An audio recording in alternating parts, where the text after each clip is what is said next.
Sir तुमचा camera आणि mic दोन्ही पण चालू करू शकता सर. अंत्रे सर.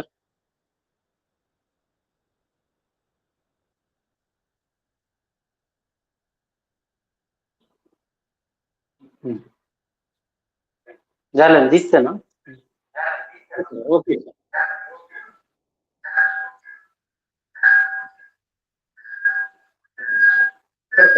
ओके, चालू कर.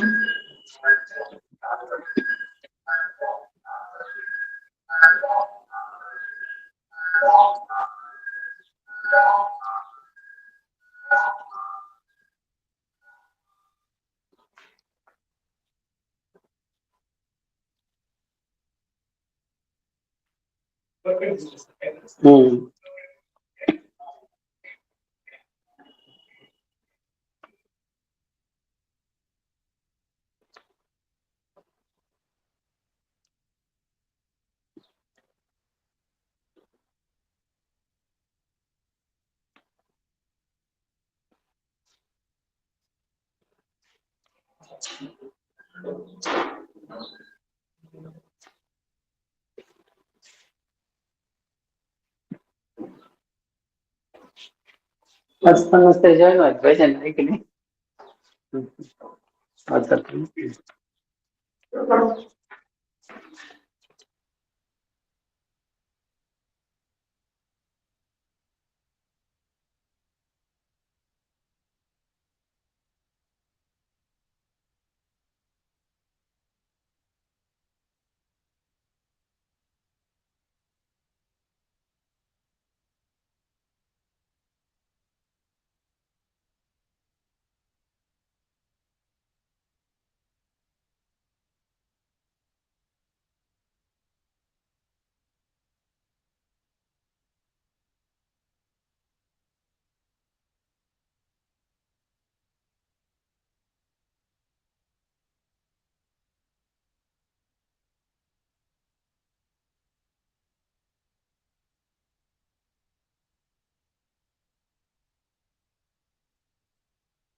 विद्यार्थी मित्रांनो, नमस्कार. येतं ना?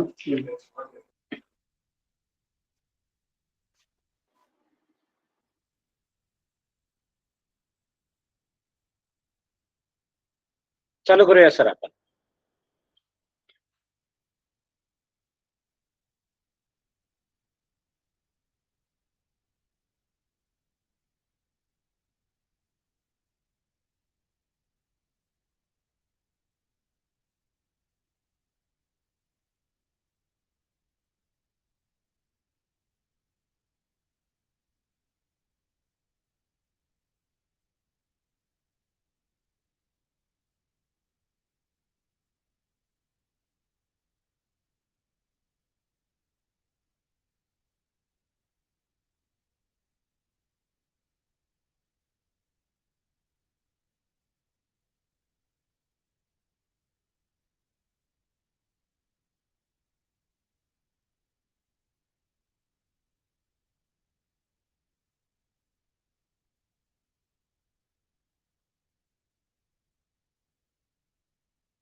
अंत्रे सर चालू करूया आपण.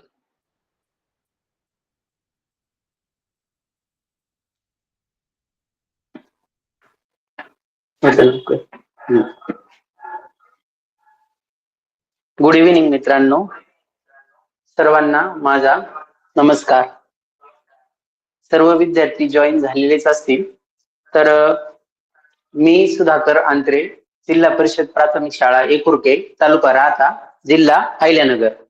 तर इयत्ता 7वीच्या शिष्यवृत्ती परीक्षेची तयारी करणाऱ्या सर्व विद्यार्थ्यांना मी प्रथम शुभेच्छा देतो, कारण आपण या अगोदर इयत्ता 5वीची शिष्यवृत्ती परीक्षा दिलेलीच आहे.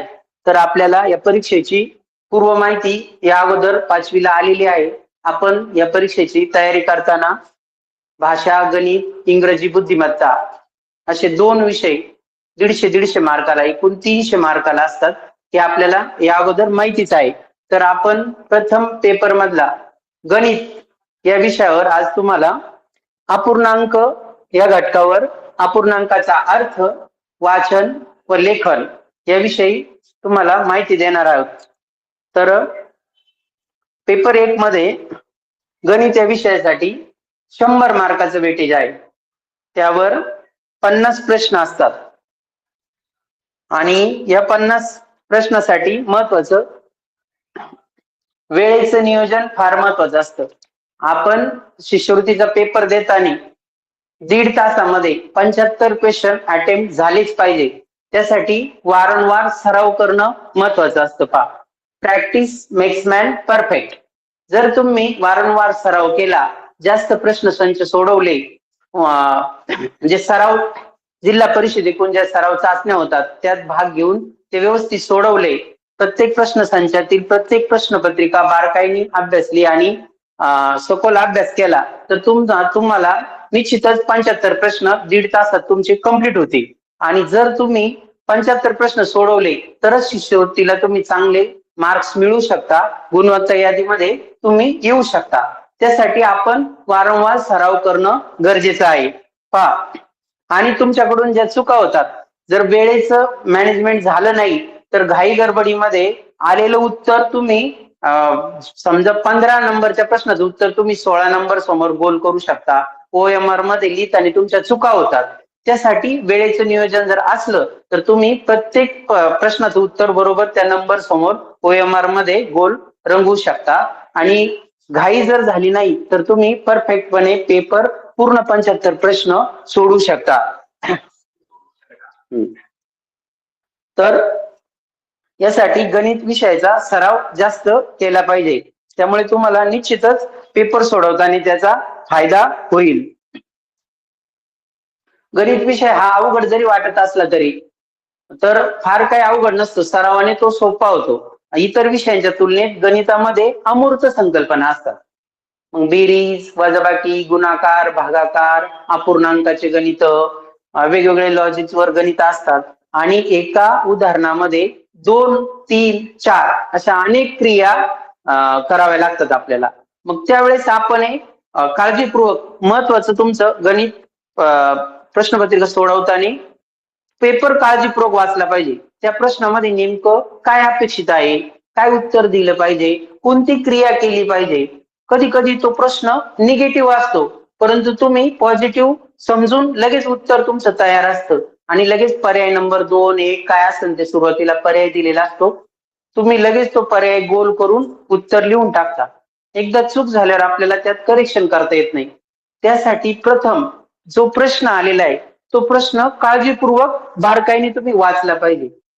जर प्रश्न बारकाईने वाचला तर त्यांना काय उत्तर अपेक्षित आहे हे तुमच्या लक्षात येईल आणि तुम्ही बरोबर त्या पद्धतीने क्रिया करून ते योग्य उत्तर काढून त्याचा 1 ते 4 मध्ये कोणत्या क्रमांकाला ते उत्तर आहे ते बारकाईने पाहून बरोबर OMR मध्ये ते आन्सर तुम्ही रंगवता. यासाठी प्रश्नपत्रिका काळजीपूर्वक वाचली पाहिजे. कुठल्याही घाई न करता शांत डोक्याने पेपर सोडवायचा असतो.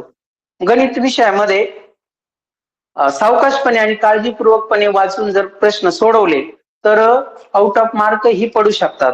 त्यामुळं आपण वारंवार सराव केला पाहिजे. तर पहा, ही झाली पूर्व सूचना. तर आज आपण अपूर्णांक घटक पाहणार आहोत. सुरुवातीला अपूर्णांकाचा अर्थ समजावून घेऊ. पहा आता, अपूर्णांक म्हणजे काय?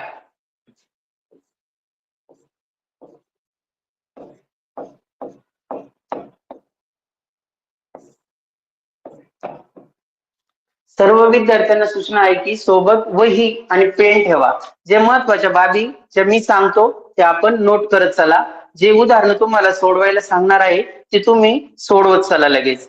आणि लगेच मी इथं सोडून घेणार आहोत. त्यामुळे तुमचं जर काही चुकलं तर लगेच करेक्शन होऊन जाईल. त्यामुळे सोबत वही आणि पेन बरोबर ठेवा. अपूर्णांक म्हणजे काय? अपूर्णांकाचा अर्थ काय? तर पहा आपण 1, 2, 3, 4, 5, 10, 20, 50, 100 अशा संख्या मोजतो. या सर्व काय आहे? पूर्ण संख्या आहे. तर कधी कधी आपण पहा अर्धी, अर्धा, पाव किंवा पोळी घेतली तर चतकोर किंवा पाऊण, सव्वा, दीड, पावणे दोन, सव्वा दोन, अडीच, पावणे तीन, सव्वा तीन, साडेतीन अशा प्रकारे आपण मोजत असतो पहा. म्हणजे अर्धा, पाव, पाऊण हे म्हणजे काय एक प्रकारे अपूर्णांक असतो, अपूर्णांक असतात पहा. अपूर्णांक म्हणजे एका संपूर्ण वस्तूंचा किंवा संख्येचा काही भाग पहा.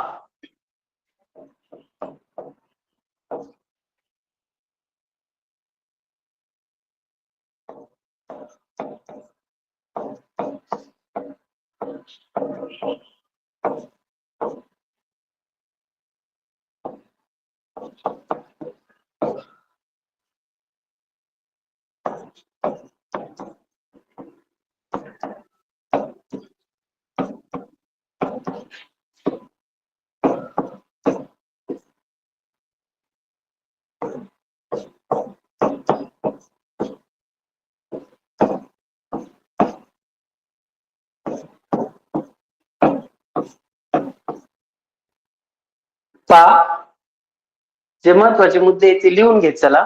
अपूर्णांक म्हणजे एका संपूर्ण वस्तूचा किंवा संख्येचा काही भाग.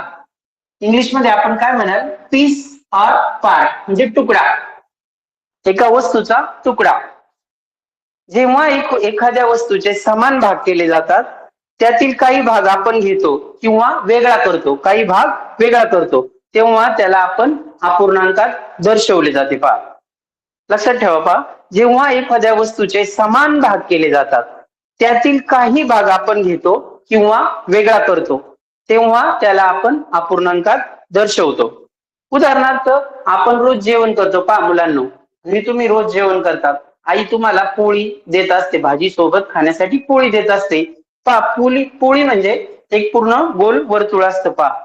आणि तुम्ही आईला सांगता, आई सुरुवातीला तुम्हाला एक पोळी दिली, तुम्हाला अजून लागते का रे बाळा, तर त्यावेळेस तुम्ही काय म्हणतात? अर्धी पोळी दे. मग अर्धी पोळी बरोबर आई निम्मी पोळी करून देते. मग पहा उदाहरणार्थ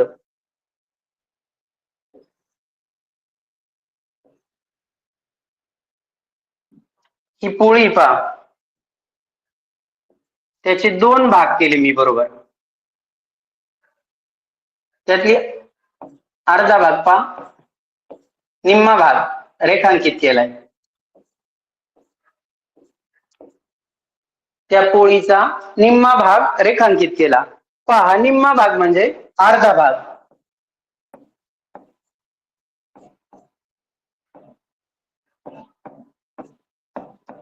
हा आपण कसा लिहितो बरं? अर्धा भाग आपण कसा लिहितो सांगता येईल ना तुम्हाला? कसा लिहितो आपण अर्धा भाग? तर पहा, ही एक जी पोळी आहे त्या पोळीचे किती भाग केले आपण? दोन सारखे समान भाग केले, दोन. ते एकूण केलेले भाग आपण खाली लिहिले पहा. पोळीचे दोन समान भाग केले, ते दोन समान भाग खाली लिहिले. त्यापैकी अर्धा भाग रेखांकित केलेला आहे, निम्मा भाग म्हणजे एक भाग. एक आणि दोन भाग आपण त्या पोळीचे केले, पैकी एक भाग रेखांकित केला म्हणून तो एक भाग वरती लिहिला. म्हणजे अर्धा भाग म्हणजे एक अंश. वरचा जो भाग असतो त्याला आपण अंश म्हणतो, खालचा जो भाग असतो त्याला छेद म्हणतो.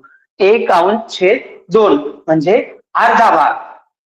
हा झाला अर्ध्याचं लेखन. त्यानंतर पुढे पहा, पाव भाग. आपल्याला पुढचा भाग पाहिजे आहे पावाचा. पहा, पोळी.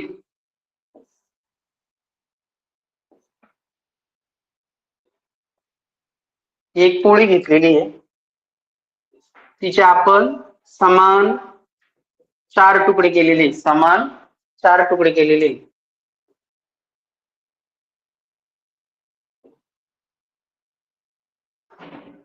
एक, दोन, तीन, चार. एका पोळीचे समान चार भाग केलेले पहा. त्यापैकी एक भाग मी रेखांकित केला पहा.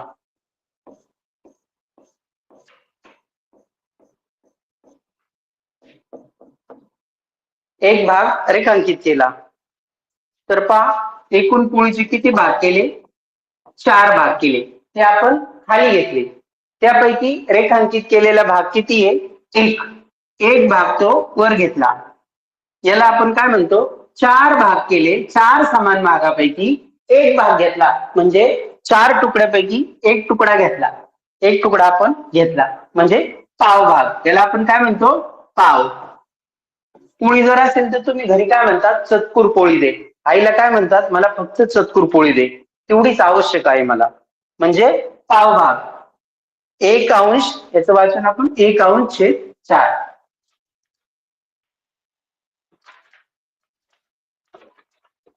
हा झाला पाव भाग. हे लिहून घ्या तुम्ही.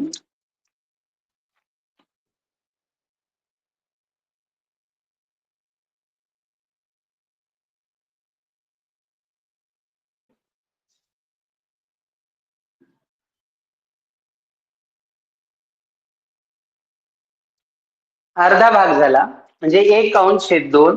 पाव भाग झाला 1/4. त्यानंतर पहा पुढचा पाऊण भाग. पुन्हा एक पोळी घेतली पहा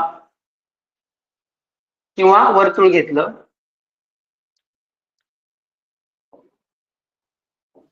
त्या पोळीचे आपण 4 भाग केले पहा. 2 भाग झाले. नंतर परत एक मधून 1, 2, 3 आणि 4. त्या पोळीचे आपण 4 समान भाग केले पहा. त्या 4 समान भागापैकी आता 3 भाग रेखांकित करतो मी पहा.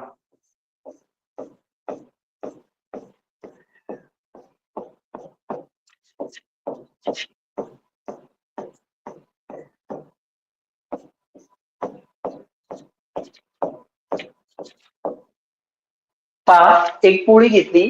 तिचे 4 समान भाग केले. 4 समान भागापैकी 3 भाग 1, 2, 3 भाग मी रेखांकित केले पहा. पोळीचे 4 समान भाग केले. त्यापैकी 3 भाग रेखांकित केले. म्हणजे 4 भागापैकी 3 भाग रेखांकित केले. म्हणजे त्याला आपण पाऊण म्हणतो. काय म्हणतो? पाऊण. अर्धा, पाव आणि पाऊण. पाऊण म्हणजे 3 भाग. 4 समान भागापैकी 3 भाग.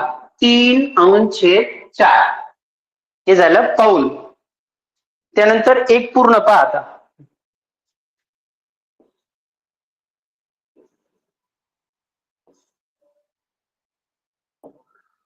ही पोळी आहे. तिचे आपण 4 समान भाग केले. 4चे 4 चारही भाग आपण रेखांकित केले.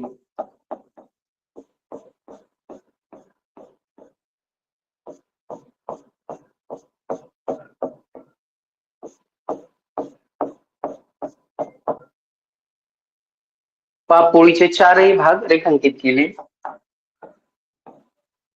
4 समान भाग पैकी 4ही भाग आपण घेतले. 4 छेद म्हणजे भागिले असतो पहा. 4×1=4, 4×1=4 म्हणजे एक पूर्ण भाग झाला. एक काय झाला? 4 पोळीचे 4 समान भाग केले. 4ही भाग घेतले म्हणजे एक पूर्ण भाग झाला पहा. पूर्ण भाग. एक पूर्ण भाग झाला. पाऊण म्हणजे 3/4 आणि एक पूर्ण भाग म्हणजे 4/4. 4/4 म्हणजे 4/4. उत्तर येतं 1. म्हणजे एक पूर्ण भाग झाला. पोळीचे 4ही भाग आपण घेतले. यानंतर पुढे पहा आता. लक्षात आलं ना सर्वांच्या?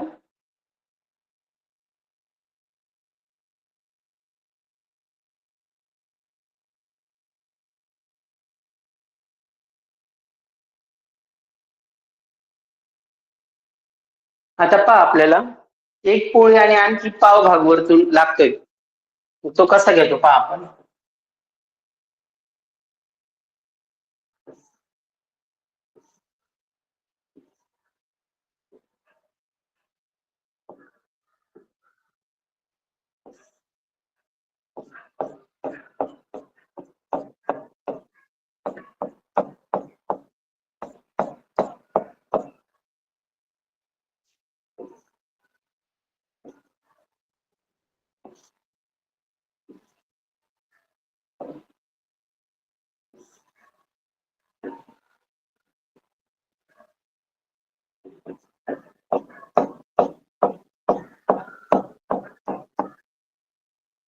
पहा आता आपण किती भाग घेतले.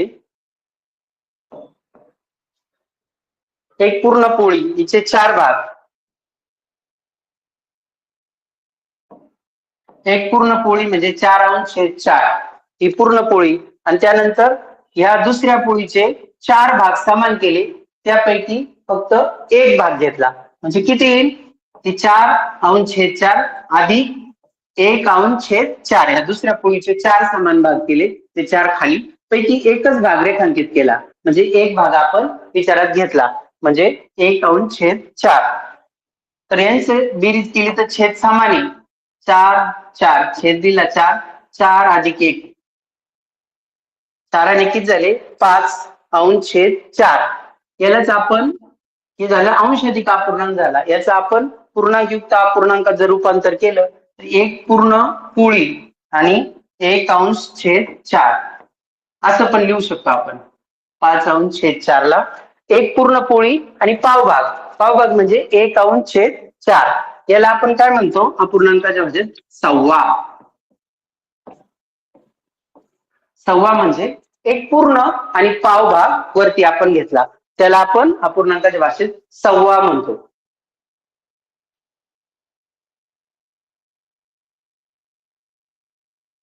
सव्वा नंतर पुढचं पहा आता.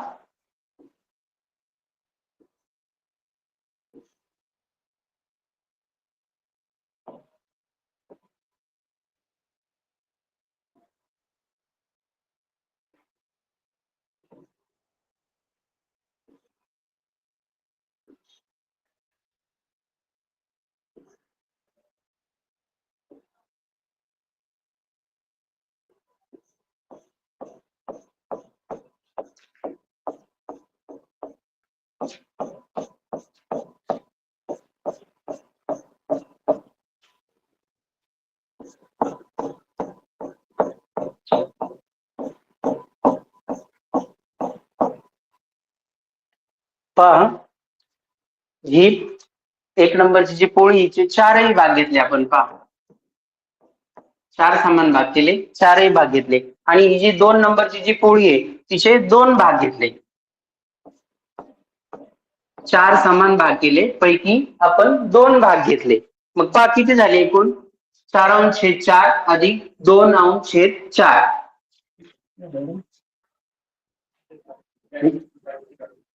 बॅक का इथं?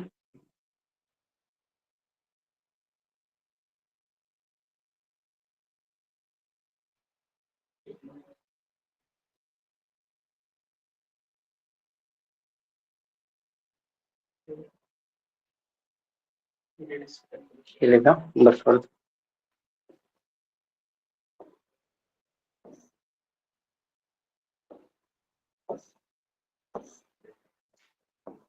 बरं.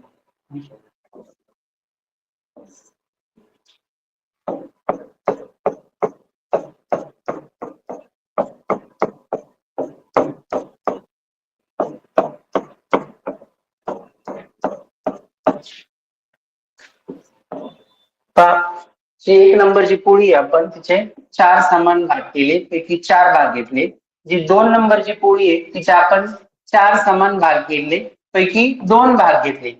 आता याची 4/4 अधिक 2/4 हे जर दोन्ही एकत्र केले तर किती होईल? छेद सारखे 4 आला, आणि 4 आणि 2 किती झाले?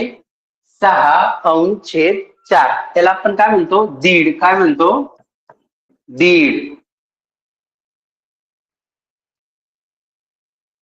याला आपण एक पूर्ण पोळी आणि ही 4 समान भाग पैकी 2 भाग, पूर्णांकयुक्त अपूर्णांकामध्ये आपण 1.2/4 असं पण म्हणू शकतो. 6/4 ला असं पण म्हणू शकतो.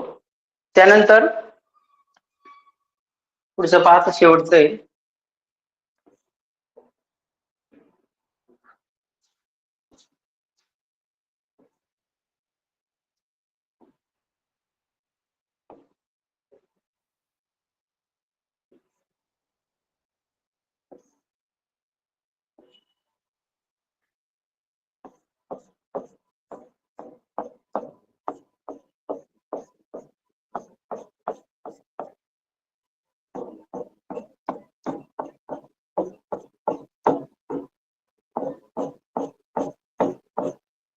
आता ह्या आकृतीमध्ये पहा, एक पूर्ण पोळी आपण घेतलेली, 4 समान भाग केले, पैकी 4 भाग आपण घेतलेले.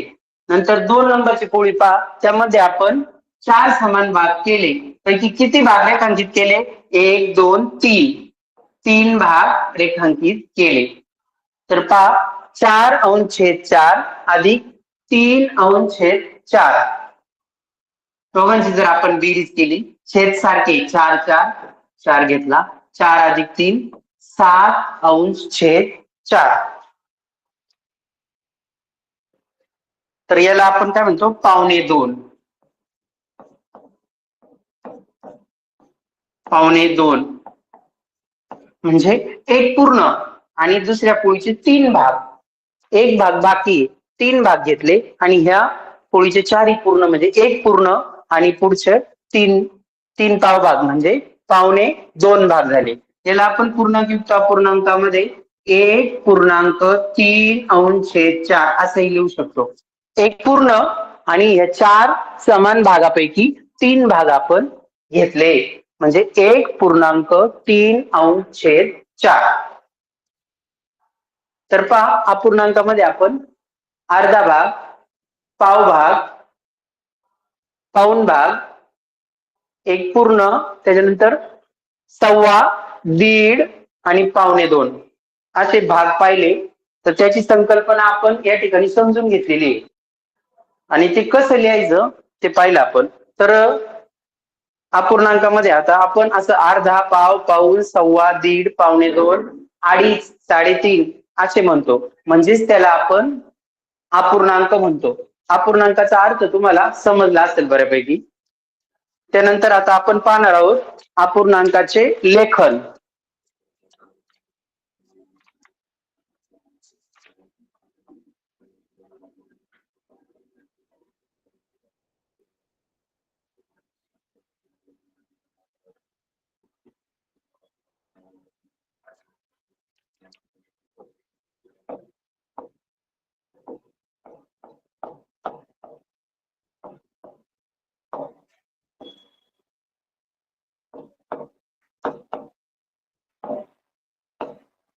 अपूर्णांकाचे लेखन कसे करतो आपण पहा.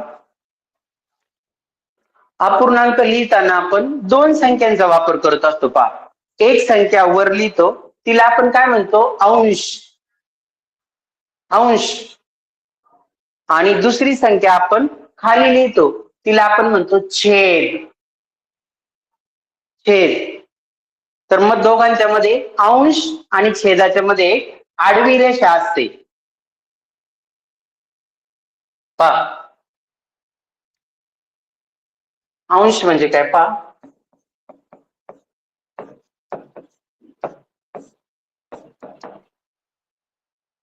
आडव्या रेषेच्या वर लिहिलेली संख्या.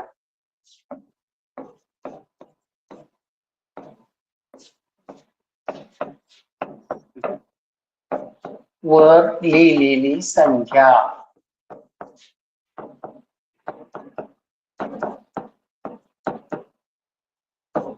तिला आपण अंश म्हणतो, आडव्या रेषेच्या वरती असते. त्याला इंग्लिश मध्ये काय म्हणतात? न्यूमेरेटर.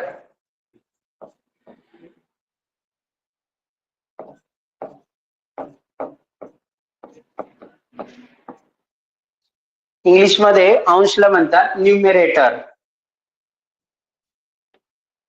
अंश म्हणजे घेतलेले किंवा विचारात घेतलेले एकूण भाग. अंश म्हणजे काय असतं? आपण घेतलेले म्हणजे एकूण जे समान भाग केले एखाद्या वस्तूचे, त्यापैकी आपण किती घेतले किंवा विचारात किती घेतले त्याला आपण अंश म्हणतो.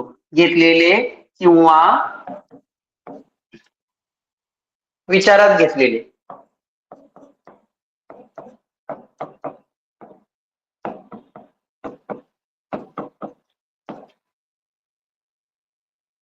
एकूण भाग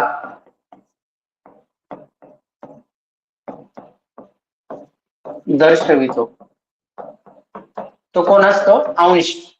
घेतलेले किंवा विचारात घेतलेले एकूण भाग दर्शवतो तो अंश. आता उदाहरणार्थ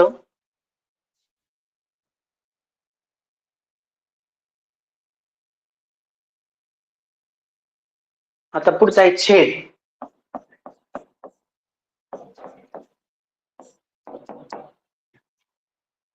आडव्या रेषेच्या खाली लिहिलेली संख्या म्हणजे छेद.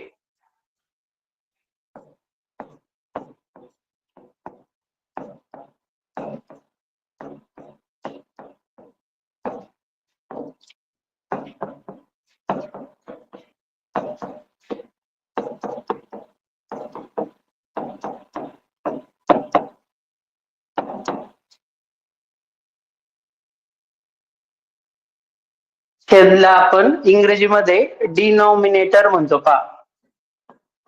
डिनॉमिनेटर.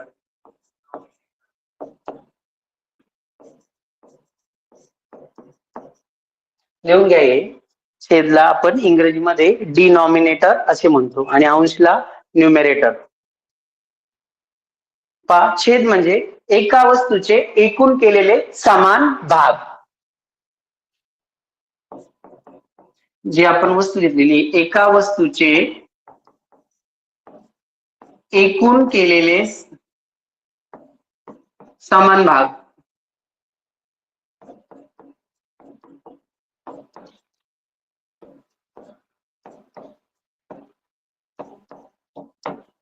त्याला आपण छेद म्हणतो. म्हणजे एखाद्या वस्तूचे एकूण जे सारखे समान जे एकूण भाग करतो त्याला आपण छेद म्हणतो. आणि त्यापैकी विचारात किंवा घेतलेले किंवा विचारात किती भाग घेतो त्याला आपण अंश म्हणतो. अंश आणि छेदाची संकल्पना तुमच्या लक्षात आली असेल. पहा आता आपण उदाहरण घेऊ.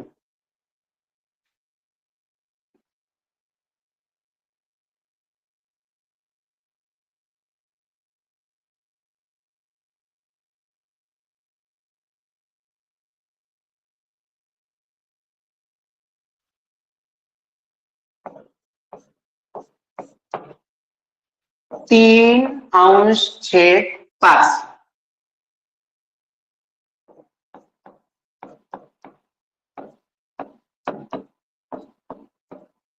छेद 5 किंवा आपण 3/5 असेही म्हणतो.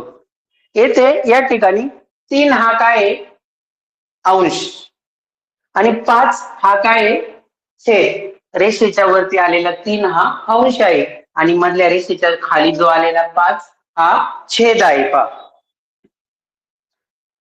याचा अर्थ काय पहा, एका वस्तूचे आपण 5 समान भाग केले आणि त्या 5 समान भागापैकी आपण वरचे जे 3 भाग विचारात घेतले. कोणती एखादी वस्तू घ्या आणि तिचे 5 सारखे तुकडे करा किंवा भाग करा आणि त्यापैकी 3 भाग विचारात घ्या. म्हणजे तो अपूर्णांक काय होतो 3/5 किंवा 3/5. आता मी सांगतो तुम्हाला काय अपूर्णांक ते तुम्ही वहीवर लिहायचे आहे. लिहा बरं. पहिला अपूर्णांक आहे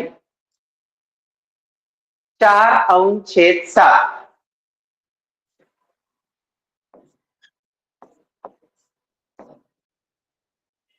दुसरा अपूर्णांक आहे 2/5.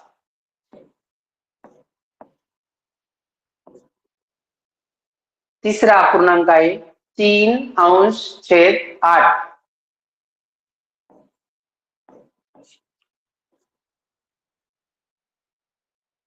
चौथा अपूर्णांक आहे 5/9.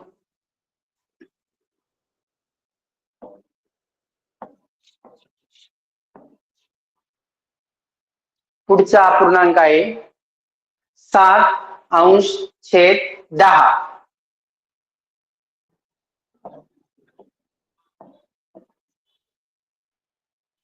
हे पहा, मी जे अपूर्णांक सांगितले त्याचं तुम्ही लेखन केलेलं असेल. सुरुवातीचा 4/7, 2/5, 3/8, 5/9, 7/10. हे जे 5 अपूर्णांक मी सांगितले त्याचे तुम्ही लेखन केलेलं असेल. म्हणजे अपूर्णांकाचं लेखन कसं करतो आपण, अंश म्हणजे वरती लिहितो आणि छेद म्हणजे मधल्या रेषेच्या खाली लिहितो. अशा प्रकारे आपण अपूर्णांकाचं लेखन करत असतो. आलं ना लक्षात? सर्वांच्या लक्षात आलेलंच असेल. त्यानंतर पुढे पाहू आपण अपूर्णांकाचे वाचन.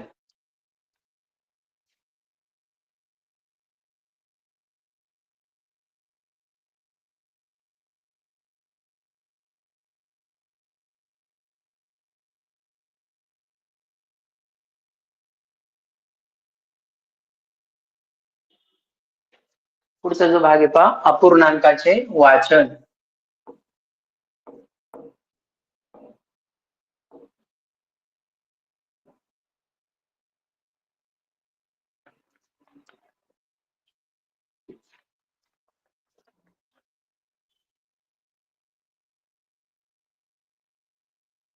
आता अपूर्णांकाचे वाचन आपण कसं करतो? अंश आणि छेदाच्या रूपामध्ये.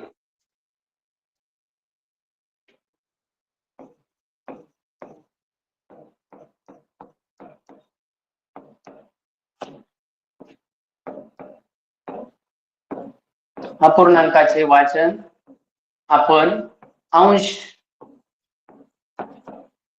आणि छेदाच्या रूपात करतो.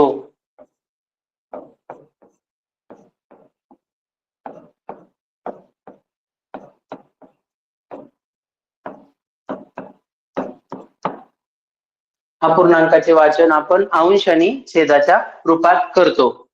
आता मी एक अपूर्णांक लिहिलेला आहे पहा फळ्यावर, त्याचं तुम्ही वाचन करा. एक अपूर्णांक लिहिलेला आहे, त्याचं तुम्ही वाचन करायचंय पहा. कसं वाचन करतो आपण? वरती जो लिहिलेला एक अंश आणि छेद 2, वाचन कसं करतो पहा. एक अंश छेद 2.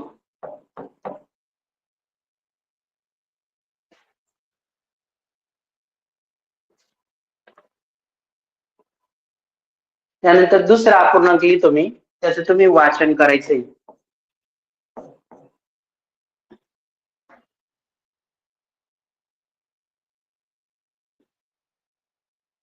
काय हा अपूर्णांक? एक अंश छेद 4.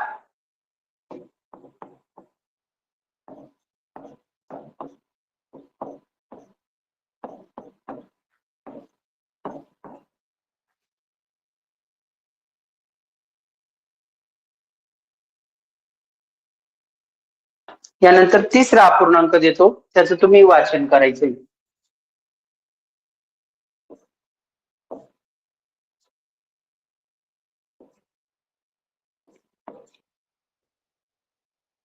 तिसरा अपूर्णांक दिलेला आहे, त्याचं तुम्ही वाचन करायचंय.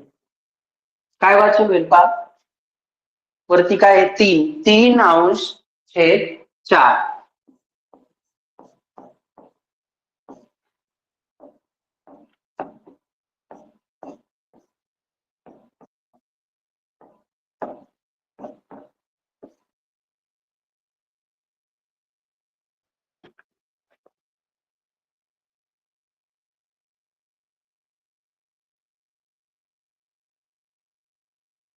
तीन अंश छेद 4.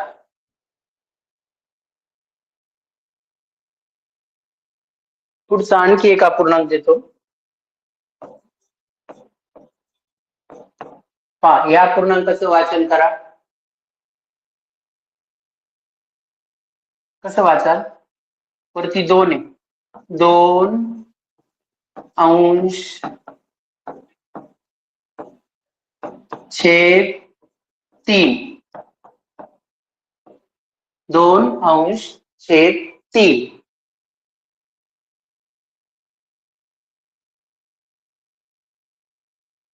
त्यानंतर पुढचा एक अपूर्णांक देतो, त्याचं वाचन करा.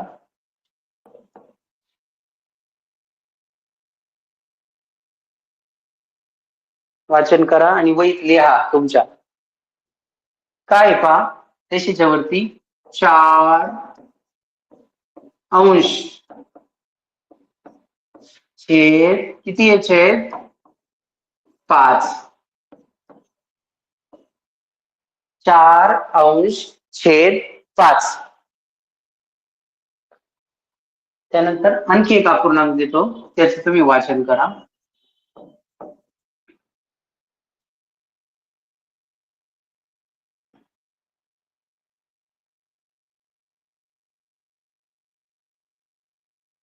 कसं होईल वाचन पहा. रेषेच्या वरती किती आहे 3 अंश छेद किती खाली छेद 7. 3 अंश छेद 7. पहा अपूर्णांकाचं वाचन. वरती 2 आहे 2 अंश छेद 3, 4 अंश छेद 5 आणि 3 अंश छेद 7 असं आपण अपूर्णांकाचं वाचन करतो. अशा प्रकारे अपूर्णांकाचं वाचन केलं जातं. आता अपूर्णांकाचं वाचन आणि लेखन यावर मी सराव घेणार आहे तुमचा. पहा आता तुम्ही तो सोडवायचा आहे. वही आणि पेन घ्या आणि मी जे जे स्वाध्याय देतो तो तुम्ही लगेच सोडवायचा आहे वहीमध्ये. आतापर्यंत आपण जे शिकवलं त्यावर.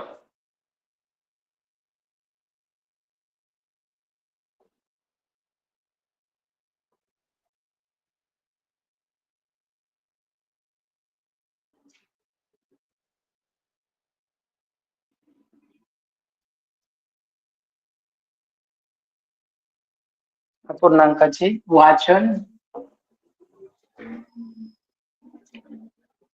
व लेखन सराव.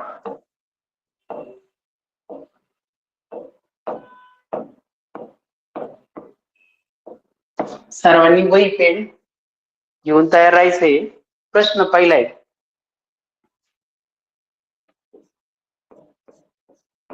प्रश्न 1 काय पहा. चौकटीत योग्य अपूर्णांक लिहा.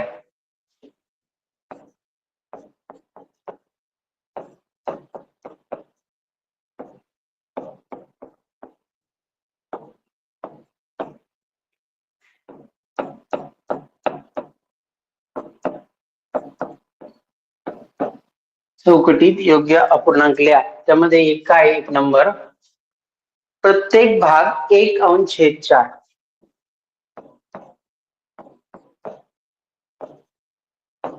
प्रत्येक भाग 1 अंश छेद 4 असे 3 भाग म्हणजे असे 3 भाग म्हणजे समोर चौकट दिलेली पहा. या चौकटीमध्ये योग्य उत्तर लिहायचंय तुम्ही. पहा करा विचार. प्रत्येक भाग 1 अंश छेद 4 आहे. असे 3 भाग घ्यायचे आपल्याला एकत्र. 3 भाग म्हणजे किती होतील? करा बरं. करा पटकन.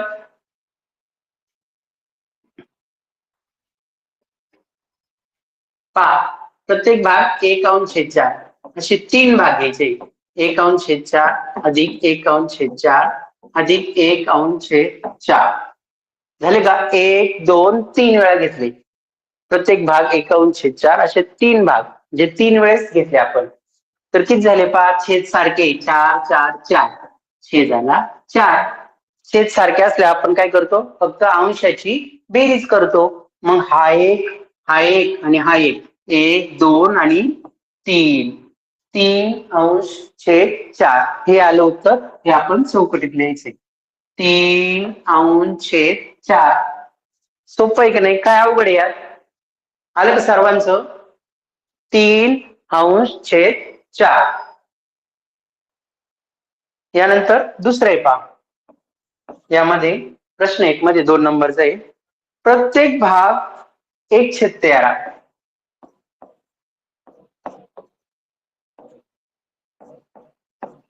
प्रत्येक भाग 1 अंश छेद 13 असे 4 भाग.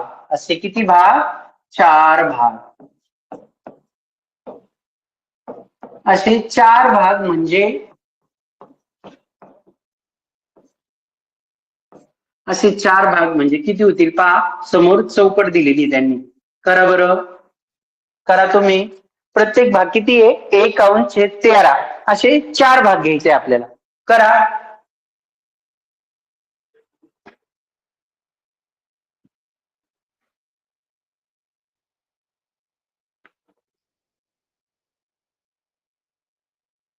पहा 1 भाग 1 अंश छेद 13 अधिक 1 अंश छेद 13 अधिक 1 अंश छेद 13 अधिक 1 अंश छेद 13 प्रत्येक भाग 1/13 असे 4 वेळा 1 2 3 4 झाले की 4 भाग. करा बरं एकत्र किती होता? छेद 13 13 13 13 छेद सर्व या अपूर्णांकांचा सारखा आहे म्हणजे छेद किती? 13. आणि छेद सारखे असले तर काय फक्त अंशाची आपण काय करतो? बेरीज. करा बरं मग. 1 1 आणि 1 2 2 आणि 1 3 3 आणि 1 4 4 अंश छेद 13. आलं लक्षात सर्वांच्या? तुम्ही सोडवलंच असेल ना? 4 अंश छेद 13. उत्तर किती आलं? 4 अंश छेद 13. आलं का लक्षात सर्वांच्या?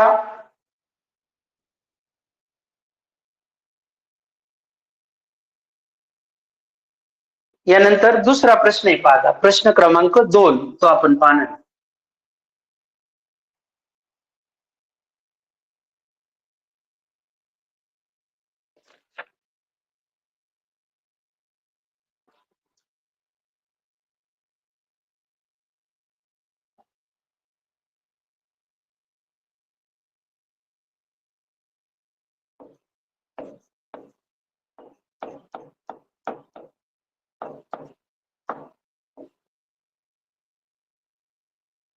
प्रश्न दुसरा काय? पुढील तक्ता पूर्ण करा.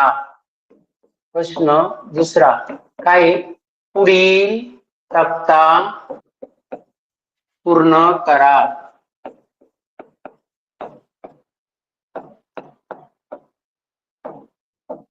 काय पाहतो तक्त्यामध्ये?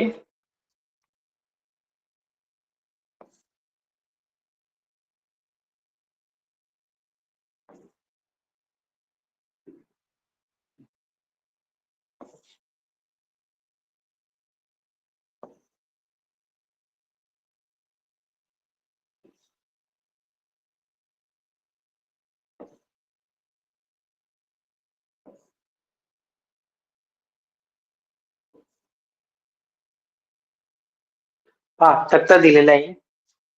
जे सुरुवातीला दिलेलं आहे 1/2. त्याला पुढे काय दिलेलं आहे? त्याला काय म्हणतात? 1/2 म्हणजे अर्धा. आणि त्याचं वाचन कसं? 1/2. 1/2 असं आपण वाचन करतो. त्याचप्रमाणे इथं दिलेले आहे पहा 1/4 आणि तिसऱ्या चौकोनात दिलेले 3 4. मग पहा आता 1/4 ला किती म्हणतात? किती भाग झाला तो? 1/4 म्हणजे किती भाग झाला? जसा 1/2 म्हणजे अर्धा भाग, तसा 1/4 आपण आताच पाहिलं ना, किती भाग झाला? तर पाव. किती झाला? पाव. हे लिहायचं इथं. नंतर या अपूर्णांकाचं वाचन कसं करतो आपण? वरती किती आहे? 1/4.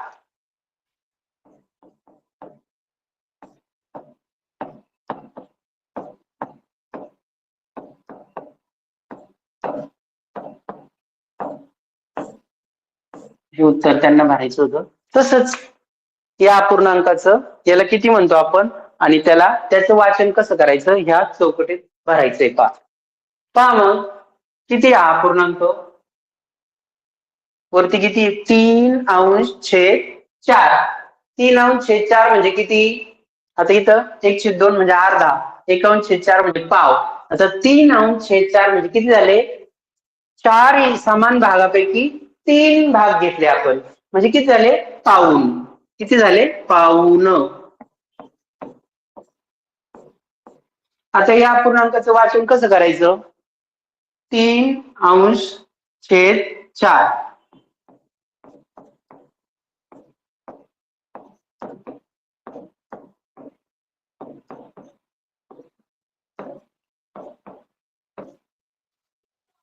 आलं का लक्षात?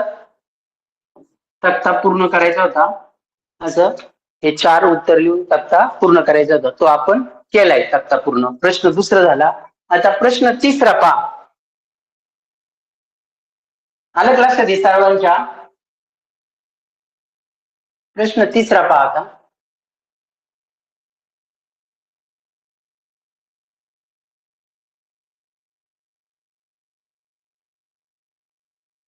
प्रश्न तिसरा काय आहे?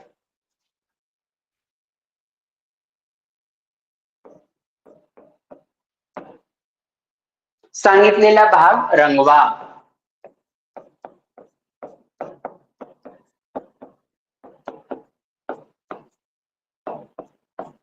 भाग रंगवायचा आहे पहा. त्यांनी जी आकृती दिलेली ना, तिचा जो भाग त्यांनी किती भाग सांगितलेला आहे तेवढा भाग रंगवायचा आहे आपल्याला. पहा, सुरुवातीला गोल दिलेला आहे त्यांनी. एक गोल दिलेला आहे आणि काय सांगितलेलं आहे, त्या गोलचा अर्धा भाग रंगवा. किती भाग रंगवा? अर्धा भाग रंगवा. अर्धा म्हणजे किती झाले रे? सारखे त्या गोलाचे आपल्याला किती भाग करावे लागतील? 2 समान भाग करावे लागतील. 2 पैकी एक भाग रंगवायचा म्हणजे अर्धा भाग. आपण शिकलोच ना. करा रेखांकित अर्धा भाग.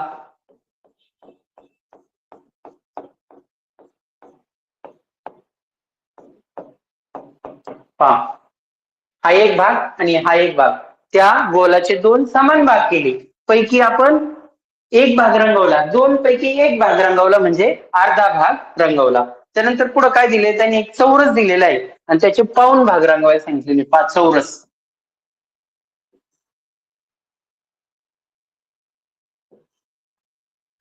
चौरस दिलेला आहे, त्याचे 4 समान भाग केलेले पहा. आणि किती भाग रंगवायला सांगितला? पाऊण. रंगवा बरं मग तुम्ही. चौरस काढून त्याचे 4 समान भाग करा आणि पाऊण भाग रंगवा. पाऊण म्हणजे किती रे? या आकृतीचे 4 समान भाग केलेले. 4 पैकी पाऊण म्हणजे किती भाग येतील? 3 भाग येतील. किती भाग येतील? 3. तुमच्या लक्षात आलं असेल पहा. मग रंगवा 3 भाग.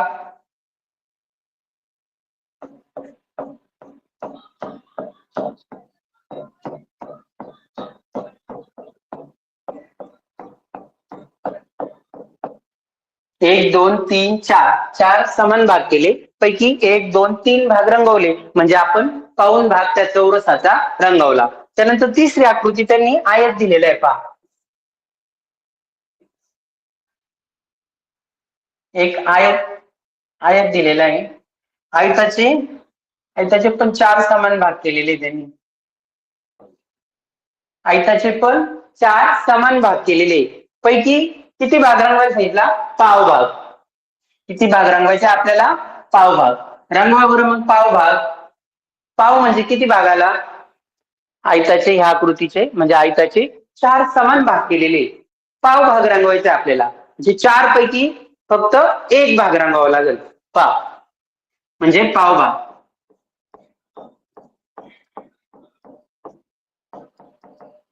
हा 4 पैकी एक भाग आपण रंगवला म्हणजे पाव भाग रंगवलं. तुमच्या लक्षात आलं असेल पहा. अर्धा भाग, पाऊण भाग आणि पाव भाग रंगवायला लावले ते प्रश्न तिसऱ्यामध्ये. ते आपण रंगवलं. यानंतर प्रश्न चौथा आहे पहा. काय आहे प्रश्न चौथा?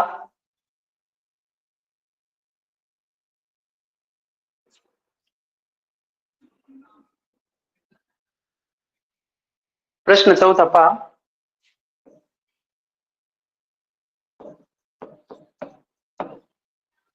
रिकाम्या जागा भरायचा.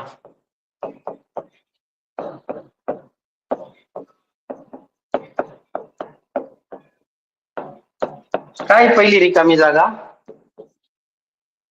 3/4 चे वाचन टिंबटिंब असे करतात.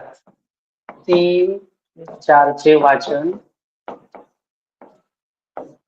टिंबटिंब असे करतात. सांगा बरं कसे करतात वाचन या अपूर्णांकाचे? या अपूर्णांकाचे वाचन कसे करतात? वरचा अंक किती? 3/4. काही अवघड आहे का? 3/4 असं वाचन करतात. आलं लक्षात? त्यानंतर दुसरी गाळी जागा आहे पहा. पावचे लेखन टिंबटिंब असे करतात. सोपं आहे पहा एकदम. पाव या पूर्णांकाचे पावचे लेखन टिंबटिंब असे करतात. कसे करतात बरं पावचे लेखन? पाव तुम्ही कसे लिहिता? पाहिलं ना आपण. कसं लिहितो बरं पाव आपण? 4 समान भागापैकी एक भाग. म्हणजे पावचं लेखन कसं करतो? 1/4. हे उत्तर त्यांना अपेक्षित आहे. त्यानंतर तिसरी रिकामी जागा पहा काय? एका आकृतीचे 17 समान भाग केले व त्यापैकी 7 भाग विचारात घेतले, म्हणून विचारात घेतलेली जागा अपूर्णांक रूपात टिंबटिंब असे लिहितात. पहा बरं का तिसरी गाळी जागा. एका आकृतीचे 17 भाग,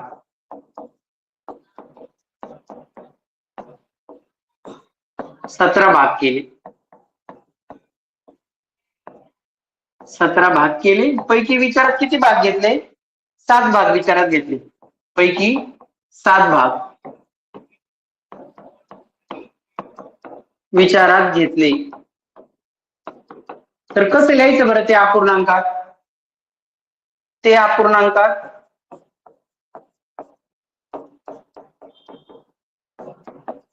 टिंबटिंब असे लिहितात. कसं लिहाल बरं तुम्ही? आकृतीचे समान 17 भाग केले, म्हणजे 17 भाग काय येतील? खाली 17 भाग समान केले, पैकी 7 भाग विचारात घेतले ना, मग ते 7 भाग वरती लिहायचे. 7/17. आलं लक्षात तुमच्या? यानंतर शेवटची गाळ्याची जागा आहे पहा, 4 नंबरची. 12/19 पहा, 12/19 या अपूर्णांकाचा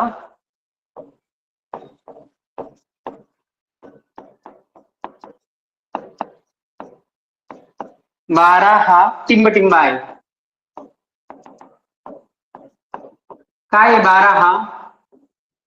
आणि व 19 हा टिंबटिंब आहे.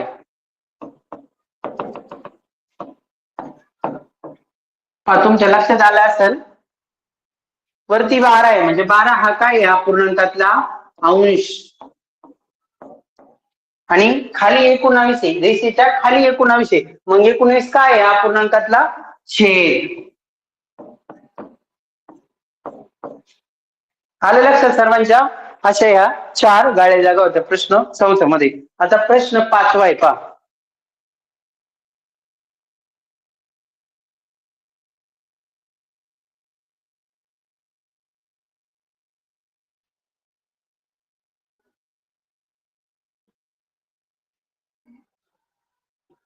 प्रश्न 5 काय पहा?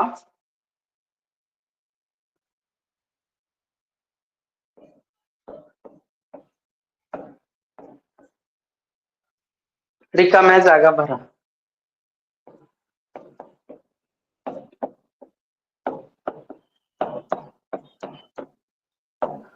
रिकाम्या जागा भरा. 1 नंबरला काय दिलेलं आहे? अंश छेद अपूर्णांक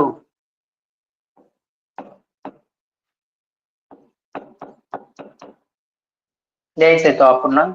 अर्थ, त्याचा अर्थ काय होतो ते लिहायचं, आणि नंतर वाचन कसं करतो ते लिहायचं. मग 1 नंबरला कोणता अपूर्णांक दिलेला आहे? इथं अंश तिथं दिलेलं आहे 5 आणि छेदच्या इथं दिलेलं आहे 7. अंशच्या ठिकाणी 5 आणि छेदच्या ठिकाणी 7. मग तो अपूर्णांक कसा लिहाल रे? कसा लिहाल तुम्ही तो अपूर्णांक? अंश 5 आहे म्हणजे अंश काय येईल? वरती येईल, आणि छेद 7 आहे, मग छेद काय होईल? रेषेच्या खाली येईल. मग याचा अर्थ काय? 7 समान भागापैकी किती भाग विचारात घेतले?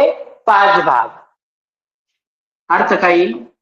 आकृतीच्या किंवा वस्तूच्या 7 समान भागापैकी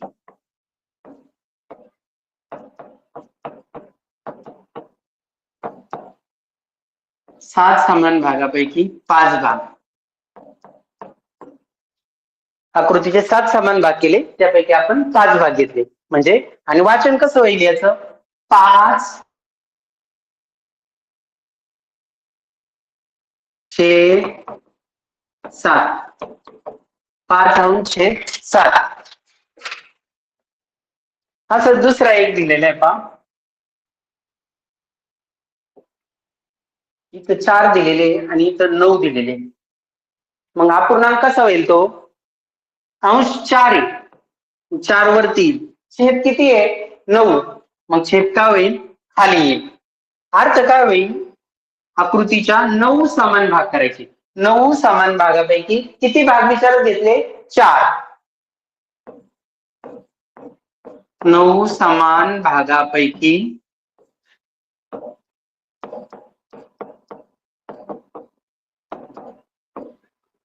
4 भाग. आणि वाचन कसं होईल या पूर्णांकाचं 4/9. 4/9. पहा अशा प्रकारे आपल्याला आणखी उदाहरणं घेता येईल. म्हणजे या सरावामधून तुम्हाला आपण जो भाग शिकवला त्यातलं बऱ्यापैकी लक्षात आलं असेल. यानंतर पहा व्यवहारी अपूर्णांकाचे प्रकार आहे. पहा प्रकार तुम्हाला माहितच असेल.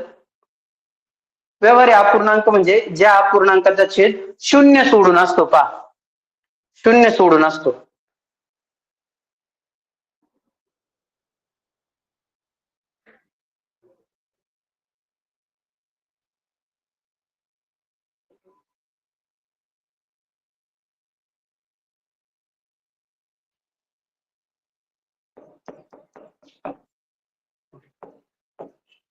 व्यवहारी अपूर्णांकाचे प्रकार.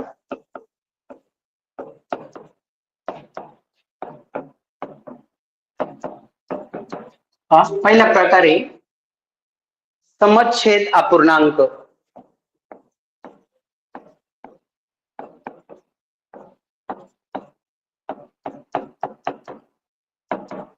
समछेद अपूर्णांक म्हणजे काय, ज्या 2 किंवा 3, 4 अपूर्णांकाचे छेद समान असतात. पहा मग उदाहरणार्थ 2/7, 4/7, 5/7 हे काय आहे समछेद अपूर्णांक, छेद समान.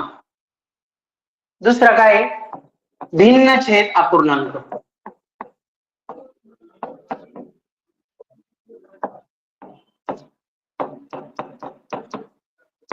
भिन्न छेद म्हणजे छेद वेगळे वेगळे. 3/5, 4/9, 7/10 छेद कसे वेगवेगळे म्हणजे भिन्न छेद.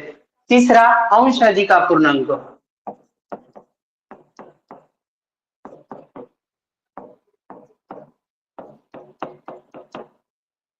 अंश अधिक अपूर्णांक म्हणजे अंश हा मोठा असतो. पहा ज्या अपूर्णांकामध्ये छेदापेक्षा अंश हा काय असतो मोठा. म्हणजे 7/4, 8/5, 9/7 म्हणजे अंश 5, 7, 8, 9, 4, 5, 7 पेक्षा मोठे म्हणजे अंश अधिक अपूर्णांक. यानंतर पुढचा छेदाधिक अपूर्णांक. नावाचाच अर्थ आहे. पहा छेदाधिक अपूर्णांक म्हणजे छेद काय असतो अंशापेक्षा मोठा असतो.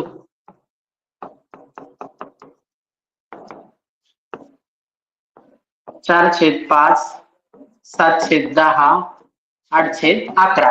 पहा अंश 4, 7, 8 आणि छेद 5, 10, 15 म्हणजे छेद कसे मोठे म्हणजे तो झाला छेदाधिक अपूर्णांक. त्यानंतर पुढचा पाचवा मिश्र अपूर्णांक.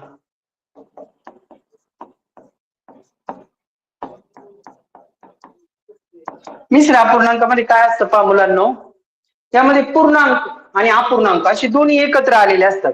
म्हणजे उदाहरणार्थ पहा 2.1/4, 3.1/5, 4.2/7 म्हणजे हा 2 काय पूर्ण आणि 1/4 काय अपूर्णांक. म्हणजे पूर्णांक आणि अपूर्णांक दोन्ही एकत्र आले तर त्याला मिश्र अपूर्णांक म्हणतात. यालाच आपण काय म्हणतो पूर्णांक युक्त अपूर्णांक. पूर्णांक युक्त अपूर्णांक 3.1/5, 4.2/7 म्हणजे हे मिश्र अपूर्णांक याला म्हणतात. हे अपूर्णांकाचे प्रकार आपण पाहिलेले. तर आपण मुलांना उद्या काय करणार आहे आपण समछेद अपूर्णांक आणि भिन्न छेद अपूर्णांक यांचा लहान मोठेपणा पाहणार आहे. जसं पूर्णांक संख्येचा लहान मोठेपणा आपण शिकतो ना, तसंच अपूर्णांकामध्ये पण कोणता अपूर्णांक लहान आणि कोणता अपूर्णांक मोठा. मग ते 2 अपूर्णांक असेल त्यांच्यामध्ये चौकोन दिलेला असेल तर जो मोठा आहे त्याच्याकडे आपण बाण करतो. ते पण असू शकतं किंवा 4 अपूर्णांक दिलेले असू शकतात. यातला सर्वात मोठा अपूर्णांक कोणता ओळखा आणि गोल करा. किंवा 4 अपूर्णांक दिले असतील यातील सर्वात छोटा अपूर्णांक कोणता आणि ओळखा, असं आपल्याला विचारलं जाऊ शकतं. तर उद्या आपण अपूर्णांकांचा लहान मोठेपणा म्हणजे समछेद असेल त्यांचा लहान मोठेपणा उद्या आपण पाहणार आहोत. तर सर्वांनी काळजीपूर्वक ऐकलंच असेल तर आज जो सिलेबस दिला तो घरी रिवाइज करायचा आहे आणि त्यावरील उदाहरणं सोडवायचे पहा. तर धन्यवाद.